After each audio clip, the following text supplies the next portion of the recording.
is. Now, if you look at this particular map, one of the flag raisers, one of the men in this picture was actually one of the 6 flag raisers, not John Bradley. Now, this evidence was accepted by the United States Marine Corps, and it identified Marine Private First Class Harold Henry Schultz as the 6th flag raiser at Mount Suribachi on the island of Iwo Jima. And it's this fella,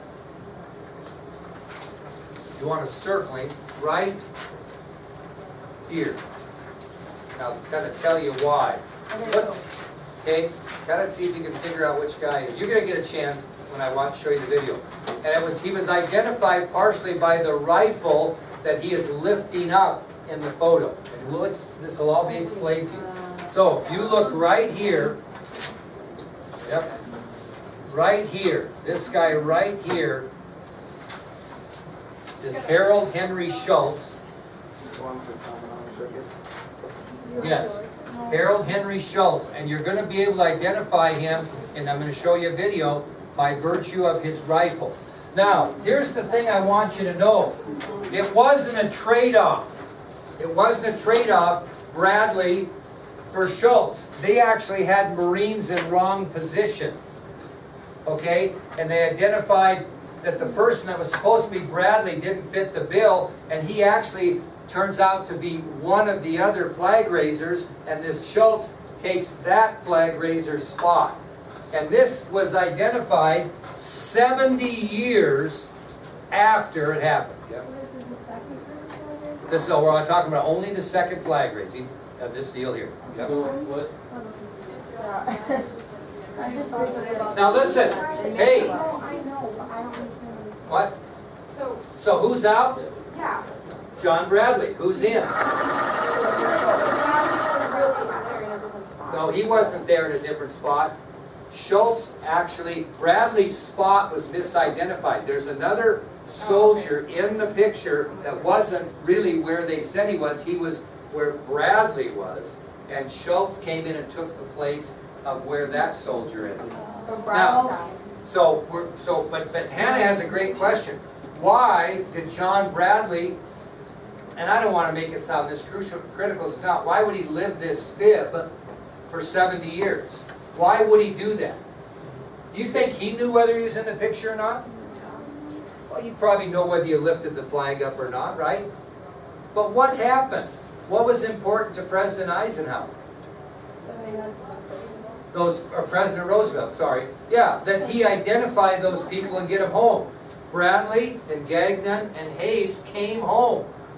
And they came home and did the war bond drive that Roosevelt wanted done. And you think Bradley was going to stand up in the middle of needing Liberty bonds purchased and say, hey, I wasn't the guy, right? Probably not. And you know, he never talked about it much. Now, this just came out in July of 2017. This is new news. In fact, or July of, did I say 17? Yeah, July of 2016. So this is new news. This just came out a few months ago. This is kind of history in its making right here. So, and you'll watch a video that'll explain it to you more. I'm going to show you a video here, a documentary that talks about this and talks about the fight, and I think you'll understand it. It is an incredibly powerful story. Well, let's continue with the lecture. Okay, this famous photograph by Joseph Rosenthal was later made into a very impressive statue and memorial that's located in Washington, D.C. on the back side of Arlington Cemetery. You can actually walk from this statue, maybe 300 yards and see the back, and walk right to the back wall of Arlington Cemetery. So it's very close, and you'll get a chance to see it. So the photograph was so well received by people that they decided they were going to make it into an impressive statue and memorial. Do you think John Bradley's going to ruin that by saying he's not the guy in the photo? I don't know if I Well, it might be. Talk about that. Okay. Well, all that'll be answered. It's a good question. Those are all great questions. Now, the man who designed the Iwo Jima Memorial statue that's in Washington, D.C. was Horace Peasley. Horace W. Peasley. He was the man who designed it, put it together. Horace W. Peaslee was, What's it got? Oh my gosh, there. Horace, what did I W. got? It's W. No, it's E. Oh, wow. It's E. I don't know, why must have been on typo. Horace, I don't know. I don't care. Horace E. Peaslee, sorry. Horace E. Peaslee. Where's that? Oh, I'm not sure. Take it out. The man who created the bronze sculpture, the man that sculpted what you see in DC, we're going to skip the middle initial because I am not sure, is Felix de Weldon. I do know it was Felix de Weldon. I'm going to quit worrying about middle initials. So the man who designed it, who decided how it would be, how the statue would be, was Horace Peaslee. The man who actually created the bronze statue that you see there today was Felix de Weldon. Felix de Weldon. Now, so this thing began to come into being after World War II, and it was formally dedicated on November 10th, 1954. November 10th, 1954. Now they did it on that date for a reason. So the formal dedication of the Iwo Jima Memorial took place on November 10th, 1954. And it just so happened to be the 179th birthday of the formation of the Marine Corps. So formal dedication of the Iwo Jima Memorial took place on November 10th, 1954, which just happened to be the 179th birthday of the formation of the Marine Corps. Now among the 7,000 guests, Rick, what are you doing there, girl? Nothing, just dirt. Don't look at me. Hi.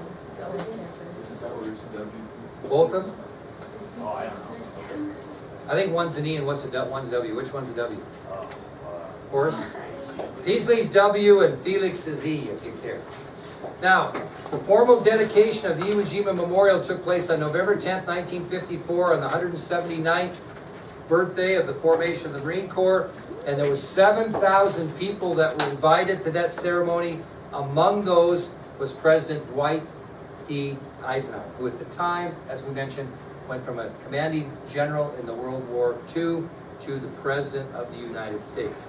So among the 7,000 guests at the ceremony was President Dwight D. Eisenhower. Now, I want you to look into your 3-ring binder, and we have biographies on Hayes, Strank, and Gagnon because they are buried in Arlington National Cemetery, and we're going to cover those tomorrow a little bit.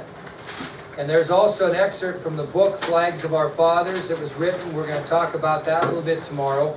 But what I'm going to do today is I'm going to start this video that's called The Unknown Flag Raiser at Iwo Jima, and you're going to see the things we talked about and how this all came about, and it should answer quite a few of your questions, okay?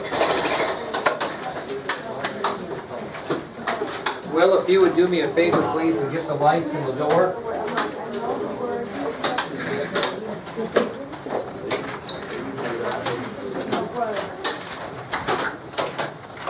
Okay, let's get our 3-ring binders open and shut so we don't have any snapping when we have the video here.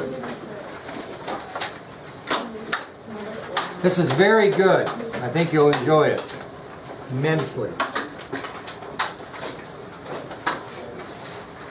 Now we're going to watch this until the bell rings, so don't start getting restless about 5 after 12, please.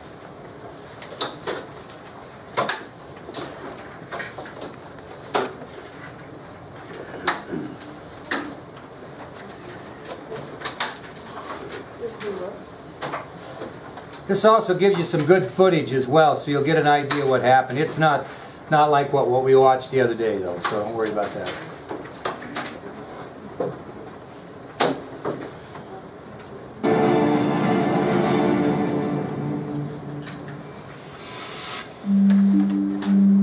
The investigation that would ultimately reveal the forgotten Marine unfolded over more than a decade. The first clues emerged in 2005, quite unexpectedly. reproduction of Clint Eastwood's feature film, Flags of Our Fathers, based on James Bradley's best-selling book. On Flags of Our Fathers, I was hired as a military technical advisor, and my job as an advisor is to work with the director, the art department, the prop master. We put together actual photographs from the battle so we can match the clothing, the helmets, the boots they're wearing. All this is researched. So we gave this to wardrobe and props. They can match the pictures exactly. The flag raising picture is the most iconic picture ever. Is one of the most reproduced images of all time. In a split second, it captured all the heroism of U.S. Marines as they fought together, struggled together, too often died together in a brutal war of attrition. In 1945, racing toward Japan, Marines hit the beaches of Iwo Jima. They confronted an enemy that would fight to the death. The image of that flag, planted for the first time in Japanese soil, would cheer a war-weary nation. And ever since, it has embodied American values, a band of brothers triumphing over adversity to raise a flag that symbolized victory. No wonder the 6 servicemen identified in that photograph have long been hailed as heroes. Ira Hayes, Franklin Sousley, Mike Strank, Rene Gagnon, John Bradley, and Harlan Block. The book and movie, Flags of Our Fathers, focuses on the man who became most famous, Hospital Corpsman John Bradley. He wasn't a Marine, but a medic in the Navy. Bradley's equipment came up one day. We weren't even filming yet. The prop master came up to me and says, "Hey, what is Bradley wearing?" We know what a Coleman wore. So we're checking it out. We start looking at the iconic picture of the flag raising and go, wait a minute, that's not what Bradley's wearing. And I'm going, holy mackerel. You're looking at these photographs and you're wondering what's going on. And you're going, something doesn't match. James Deaver was confronting 6 years of established wisdom. In 2005, I was a student at the Marine Corps Command and Staff College. And Deaver called me, and he had been working on Flags of Our Fathers, and he said, you know, I found something interesting. And I told him what we found out. I didn't really think that was possible. I mean, we knew who the flag raisers are. Even though I thought that there was a logical explanation, for more than 10 years, I really couldn't let this idea go. For Marines like Morgan and Deaver, the image's power comes not just from what it shows, but from when it was taken during one of the bloodiest fights in the Corps' history.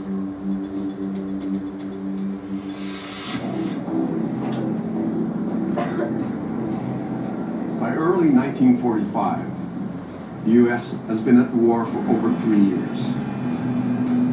After the D-Day invasions of occupied France, fighting in Europe is drawing to a close.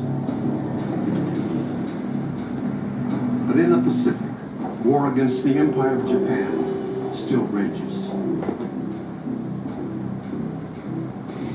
U.S. forces battle their way from island to island, fighting an enemy for whom suicide was more honorable than surrender.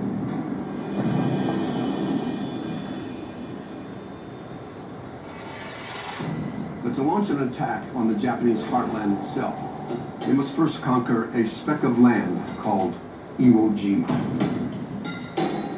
The island is barren and isolated. Yet, it has something worth fighting for. Airfields the U.S. desperately needs. It was a very important shift in strategy towards the end of the war. This required the Marines to seize advanced air bases for the air forces that are going to be bombing Japan. It was what the Japanese considered their home terrain.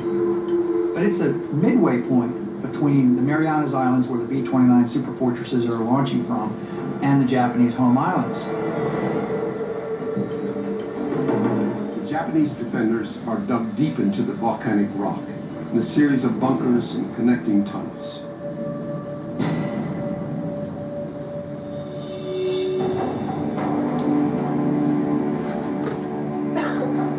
Altogether, 70,000 U.S. troops will confront roughly 20,000 Japanese. An armada of U.S. warships steams toward the island fortress. The Marines on board are little more than boys, many of them too young to vote, some of them too young to drink.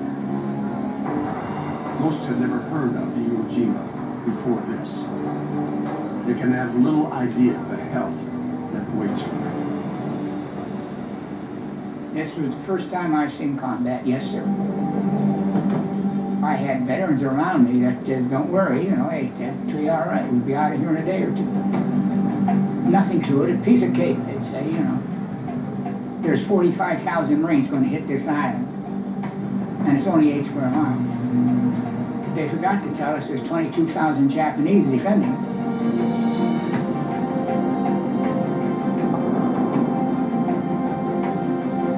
February 19th, D-Day. Landing craft and amphibious tanks ferry Marines toward the beaches.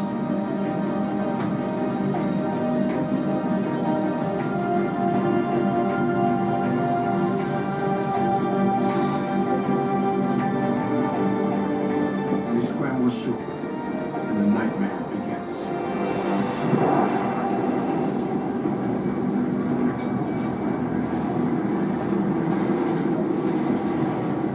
When we hit the beach, it was a slaughter.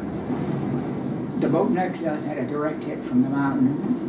Probably killed about 30 of the men in it. That's kind of put the fear of God in you right there, you know. So then you see them falling like flies trying to get onto the beach. It was not a pleasant place to be. Japanese were in tunnels and caves. You had to be very lucky to even see them. You were always exposed.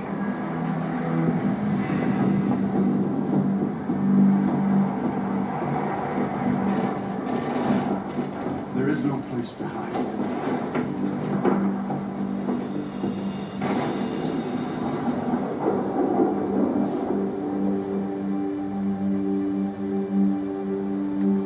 The casualties are appalling.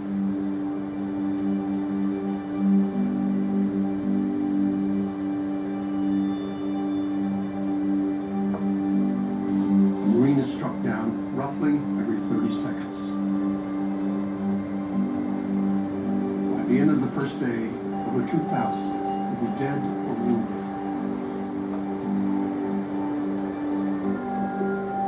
It was violent, it was casualty intense, and death came from all directions.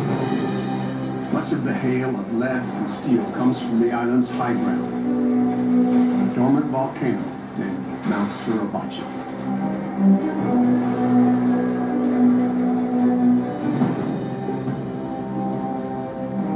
It's on this volcano that a brave Marine patrol will eventually plant the flag and trigger the iconic photograph.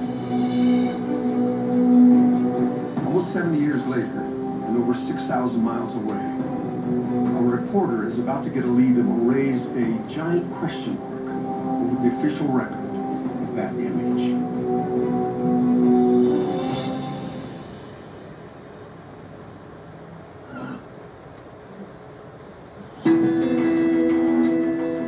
Ever since World War II, the names of the servicemen in the famous Iwo Jima flag raising had been established.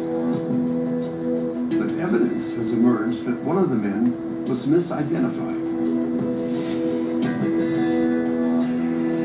By 2014, the investigation to correct the record is centered in Omaha, Nebraska.